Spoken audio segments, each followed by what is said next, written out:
قدرمندو کتونکو لیدونکو پېښور کې مو پېښور کې دا کوم روډ چې تاسو وینئ دي ته سینما روډ وایي.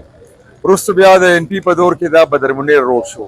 خو سینما روډ ورته ځکه وایي چې دلته 3 سینماګانې وې. لومبی دلته وه ناولټي سینما. ناولټي سینما په 1915 کې جوړه شوې. ارشد رشدي صاحب راته ولاړ دی چې په پښتو په اردو پنجابي فلم یې ډېر لوی کار کړی دی. نو ارشد رشدي صاحب دا سینما ورانه شوه پکچر هاوس هلته ځو لږ خبرې به کوو. خو دا کتونکي ځان سره بیا یو خوښه مو ده.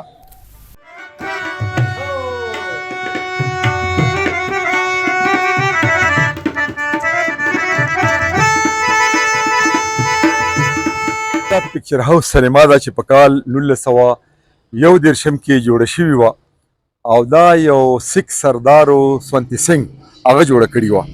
په دې کې به خاموش فلمونه لګېده. بیا په دې کې چې کله ټاکیز فلم ولګېدو آلامارا نو د دې نوم هم چې کوم دی نو پکچر هاوس شو. بیا په دې کې په 1940 کې پکار فلم لګېدلی او بیا په 1941 کې ورکې سکندر فلم لګېدلی و. ما سره د سینما او د فلم یو ډېر لوی ماهر ایکسپرټ ارشد رشدي صاحب ولاړ دی. ارشد صاحب سینما په ختمېدو دا په پېښور کې پکچر هاوس سینما هم لاره ړنګه شوه. تاسو څه وایئ ولې سینما کلچر ختمېږي؟ بسم الله الرحمن الرحیم. سینما کلچر چې تر څو نو دلته دی معاشره کې یو تهذیب پوره امن او د علاقه وه. ځکه چې د تفریح بل څه ذریعه نه چې تا پې تفریح بند کړو نو هغې نورو غلطو ته واوړېده. کوم انسان ته چې ته باعزته روزګار ورکوې خود ته تفریح ورکوې هغه ښه پوره امن ژوند تېروي. باقي تر څو چې دلته د سینما د ختمېدو خبره پېښور کې د پښتو څنګه چې حاجي صاحب خبره وکړه دا پکچر هاوس سینما دا د پاکستان جوړېدو نه مخکې جوړه شوې وه. خاموش فلمونه به وو، بیا ټاکي فلمونه شو، بیا د پاکستان جوړ شو. ما خپله لکه دې سینما کې ښه کافي د پښتو فلمونه کتلي دي، د اردو هم کتلي دي او دا هغې دلته به ښه کافي راشو. دې سینما کې به یو داسې سټال غوندې و، ای به پکې کتابونه خرڅول د فلمونو باره کې، پکچر واړه تصویرونه به پکې ما خپله ترې نه ولیدي. نو یو ډېر پوره من دور او ښه کلچر او ښه صفا سوتره فلمونه به وو. لکه موږ د مشرانو داسې نه چې تاسو ولې دا فلم وګورئ او د نوې نه پس بیا دا مسله دلته شروع شوه چې اول مشرانو بیا کشرانو یاره داسې د پښتو فلمونه دا ټیک نه دي، دا تاسو مه ګورئ. لکه دې کې د دنیا ولګرټي راغله. دننه لږ غوندې ما پسې راشي کیمره راوړئ چې دغه یو ملګری ګرځي دې سره خبرې اترې به کوو. جا ملګرو پکچر هاوس سینما ده چې ړنګه شوه ورانه شوه. یو تاریخ و د پېښور ډاکټر صاحب تاسو ما پسې دا کیمره لږ راوړئ چې دا د دې دفتر وي. د نن نه یو کال مخکې موږ دلته راغلي وو او دلته موږ یو ویډیو تاسو دپاره جوړه کړې وه چې دا د پکچر هاوس سینما هغه دفتر دی چې دلته به ټکټونه میلاوېده او دا بیا بره په وړای ختلي وي ګیلرۍ ته او دلته پروجیکټر روم او دغه چې کوم دی تاسو ډاکټر صاحب کیمره دا خواته وکړئ دا حال و د پکچر هاوس سینما. هغلته مخامخ پرده لګېدلې وه او دا دومره لوی حال په دې کې دا ګاډرې لګېدلې وي. دا څنګه چې ما مخکې ذکر وکړو چې دا په 1921 کې دا سینما جوړه شوې وه. نو په دې روډ باندې څنګه چې ارشد رشدي صاحب ذکر وکړو چې ډېرې سینماګانې وې او دا اخیري فلم په دې کې دا چا کړم بدعمله دا ډاکټر صاحب تاسو راشئ وګورئ.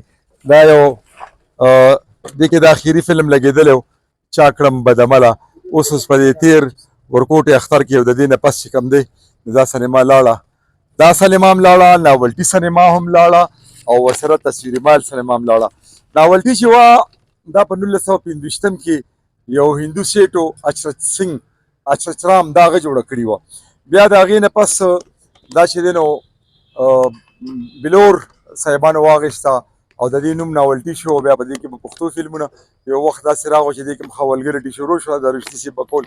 نو هغه سینما هم لاړه ختمه شوه ورانه شوه.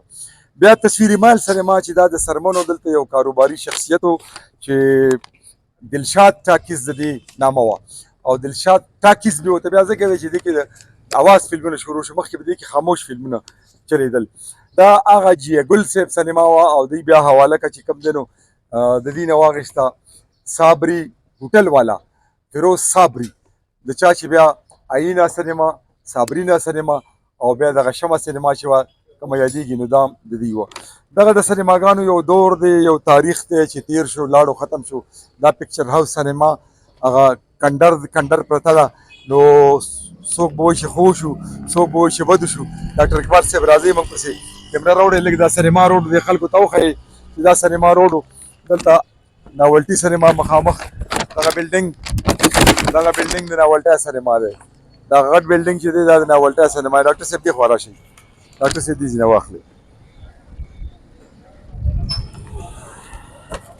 دا مخامخ د شیشو بلډینګ چې دی دا ناولټي سینما وه او هغه خالي ځای چې تاسو ته ښکاري نو دغه ته تصویري مال سینما وه دې روډ ته سینما روډ وایي بیا په څنګه چې ما مخکې ذکر وکړو چې د عوامي نیشنل پارټۍ په دور کې چې کله میا افتخار حسین صاحب او منسټر و نو هغوی دې روډ ته بدر منیر روډ نامه ورکړه خو دغه نوم خلکو خپل نه کړو. السلام علیکم ملګرو ډاکټر اقبال یم دا وخت د تصویر مهر سینما مخې ته زه ولاړ یم چې روانه شوې ده څنګه چې حاجي صاحب خبرو کې یا مخکې بل ملګري خبرو کې سینماګانې تقریبا په پېښور کې ختمې شوې نو د هغې غټه وجه دا هم ده چې سوشل میډیا نن سبا د هر چا جیب ته راغه دا موبایل دی او په موبایل باندې چې کوم دی مونږ څونه څیزونه مونږ ته دي د ژوند څونه سهولتونه دي هغه که ډرامې دي که فلمونه دي هر قسم اکټیویټیز دي او که د علم سره ریلیټډ څیزونه دي هغه مونږ ته موبایل پرووایډ کړي دي بلکې سلیما څه کوي چې د کتاب کتونکي چې کوم دی د موبایل تقریبا ختم کړ نو لہٰذا په دې وجه زه دا هم زما نظر دی چې مونږ به اکثر په ټي ویان مونږ ته په کور کې لګېدلي وو چې کله ماشومان وو په څلورم پنځم کې مونږ سبق وی مونږ به ټي وي کتو ورکوټ غوندې ټي وي به راسره په هغې به جمعه په شپه باندې به فلم او موږ ورته ډېر زیات خوشحاله وو دغه شان به د پښتو ډرامې هم کېدې چې هفته کې به یو ډرامه کېده که چېرته بجلي به لاړو نو زمونږ وړونه به درزار کول ډېر ښکلي وختونه وو اوس خبر حاجي صاحب به صرف دونه قدرېده چې د موبایل زه دا وایم چې همغه څیز دی خو که چېرې دا موبایل نه وي نو اوس به هم چې کوم دی سلیمګانې پېښور کې نه په هر ځای کې به حال وي مننه